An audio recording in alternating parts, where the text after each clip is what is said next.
அனைவருக்கும் வணக்கம். நான் படித்து ரசித்த கதையை நீங்களும் படித்து கேட்டு மகிழுங்கள். கதை படுத்திருந்தால் அனைவருக்கும் பகிருங்கள். சாமி, அப்பாவை நல்லவராக்கு, அவருக்கு கோபம் வராமல் பண்ணு, அம்மாவிடம் சண்டை போடாதவராக செய்.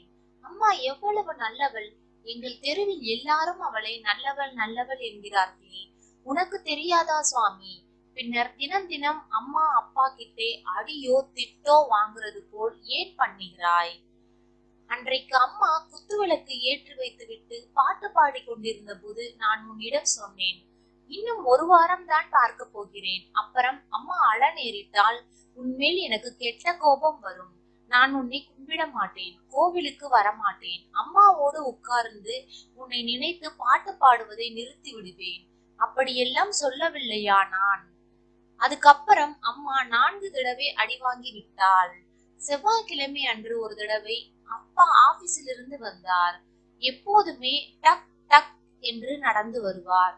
என்ன கோபமோ தெரியவில்லை, இப்போது இன்னும் அதிக சத்தத்தோடு வந்தார். மணியும் நானும் பம்பரம் விளையாடி கொண்டிருந்தோம். தெருவில் என்ன வேஷம் இது ரமணி என்று என்னை கேட்டார். என்னோடு விளையாடி கொண்டிருந்த மணி அவனுடைய வீட்டுக்கு ஓடிவிட்டான், பயந்தாங்கோழி. அப்பா எதை சொல்கிறார் வேஷம் என்று எனக்கு ஒன்றும் புரியவில்லை. பேசாமல் இருந்தேன். அப்பா உள்ளே போனார். கொஞ்ச நேரம்தான் அப்பா காச்சு மூச்சு என்று கத்துவது கேட்டது. சமையல் கட்டுக்கு போய் பார்த்தால், ஐயோ, அம்மா கன்னம் சிவந்து போயிருந்தது. அரை பூராவும் அம்மா அன்றைக்கு பண்ணியிருந்த உப்புமா கொட்டி கிடந்தது. தட்டு சாக்கடை கிட்டே கிடந்தது. நான் பார்த்து கொண்டே இருந்தேன். அப்பா தரதரவென்று என்னை குழாய் அடிக்கு இழுத்து கொண்டு போனார். சோப்பை கொண்டு வந்தார். என் முகத்தை கரகரவென தேய்த்தார். சீப்பை போட்டு விருட்டு விருட்டு என்று வலி எடுக்க வாரிவிட்டார். தலையெல்லாம் எரிச்சல் எனக்கு. நானும் வலியை பொறுத்து கொண்டேன். கொஞ்சம் முந்தி அம்மாவும் தான் அதையெல்லாம் செய்தாள். எவ்வளவு மிருதுவாய் வலிக்காமல் செய்தாள். அப்பா இப்படியா? அப்புறம் முந்தா நாள் நான் பள்ளிக்கூடத்தில் இருந்து வந்தேன். மணி 5 ஆகிவிட்டது. அனுமார் கோவில் வாசலில் எனக்காக விளையாடும் மாணவர்கள் காத்திருந்தனர். உள்ளே போய் கோழியை எடுத்து மடியிலே கட்டிக்கொண்டேன். வாசலுக்கு வந்தபோது அம்மா ரமணி என்று கூப்பிட்டாள். என்ன அம்மா என்று கேட்டேன். மணி 5 ஆகிவிட்டதேடா ரமணி, இப்போது விளையாட போனால் அப்புறம் ராத்திரி நேரம் கழிச்சுதான் வருவாய், சாப்பிட்டு விட்டு போய் படு என்றாள். எனக்கு பசிக்கவில்லை அம்மா என்று சொல்லிவிட்டு ஓட்டம் பிடிக்க கோழியாட்டம் முடிந்ததும் சடுகுடு போடலாம் என்று வேணு சொன்னான். ஜோரா நிலா இருந்தது. ரொம்ப நேரம் விளையாடி கொண்டிருந்தோம். வேலுவின் அம்மா வந்து வேலுவை பிடித்து கொண்டாள். அவன் முதுகில் தும் தும் என்று 4 அடி வைத்தாள். காதை பிடித்து வீட்டுக்கு இழுத்து கொண்டு போய்விட்டாள். அப்புறம்தான் நாங்கள் அனைவரும் கலைந்து போனோம்.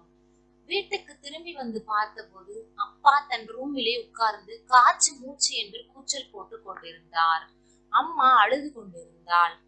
சீ சீ, என்ன வீடு, என்ன வீடு இது, எனக்கு பிடிக்கவில்லை. சத்தம் போடாமல் வெளியே வந்து விட்டேன். நான் வீட்டுக்கு வந்ததும் திரும்பி போனதும் யாருக்கும் தெரியாது. மத்தியானம் 1 மணிக்கு காபி சாப்பிட்டதுதான். அப்படி இருந்தும் வயிற்றிலே பசி இல்லை. கால் போனபடியெல்லாம் நடந்தேன். எனக்கே தெரியாது, எப்படியோ காவிரி கரைக்கு வந்து விட்டேன். வந்த இடம் படிக்கரை. ராத்திரி ரொம்ப நேரம் ஆகி இருக்க வேண்டும். ஒருத்தரையும் காணோம். ரொம்ப தாகமாய் இருந்தது. தண்ணீர் குடிக்கலாம் என்று நினைத்து படிக்கரைக்கு போக நுழைந்தேன். திடீரென்று நின்று விட்டேன். அப்பாதான் அது.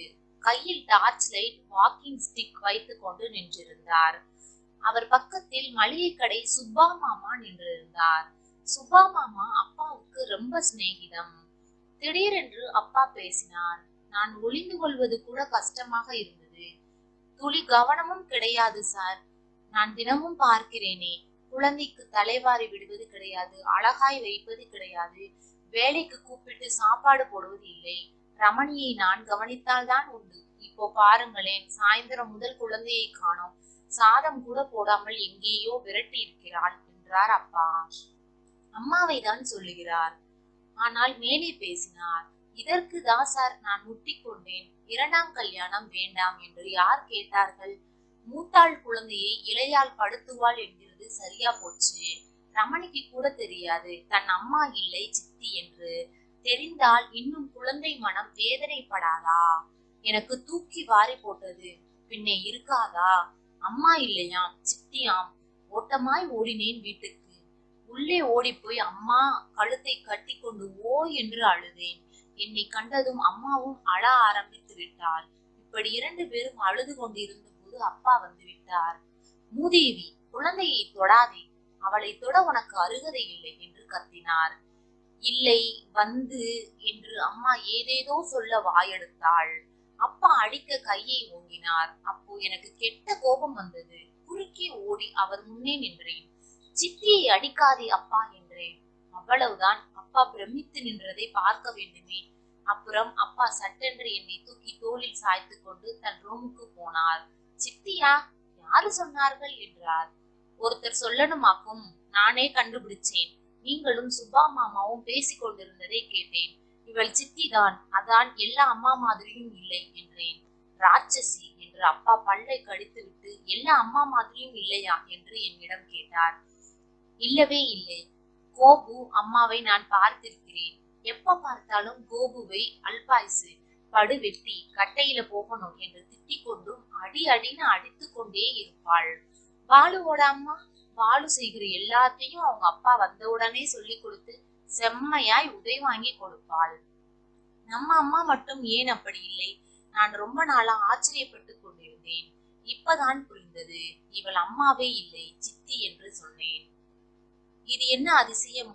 அப்பா கண்ணில் கூட கண்ணீர் வருகிறது. அம்மாவை பார்த்தார். அவர் தலையை குனிந்து கொண்டார். இனிமேல் அம்மாவை அடிக்கிறது இல்லை, திட்டுறது இல்லை என்று சொல்லு. அப்புறம்தான் நான் உன்னோடு பேசுவேன் என்றது அந்த குழந்தை. பிறகு, ரமணி, நீ தெரிந்து கொண்டிருக்கிற அளவுக்கு நான் அம்மாவை தெரிந்து கொள்ளவில்லை. நீ சாப்பிடாமலோ குளிக்காமலோ ட்ரெஸ் பண்ணி கொண்டு அழகாக இல்லாமலோ இருந்தால் எல்லாம் அம்மாதான் காரணம் என்று நினைத்து விட்டேன் என்றார். நான் தான் காரணம். அதனால் இனிமேல் என்னையே அடிங்க, அம்மாவை இல்ல இல்ல, சித்தியை அடிக்காதே என்றேன். மாட்டேன் என்று கூறினார் அப்பா. அவர் குரல் என்னவோ போல் மாறி இருந்தது. நன்றி. கதை பிடித்திருந்தால் லைக் பண்ணுங்க, ஷேர் பண்ணுங்க, சப்ஸ்கிரைப் பண்ணுங்க. உங்களுடைய கருத்துக்களை கமெண்ட் பாக்ஸில் தெரிவிக்கவும். தங்கள் ஆதரவிற்கு நன்றி.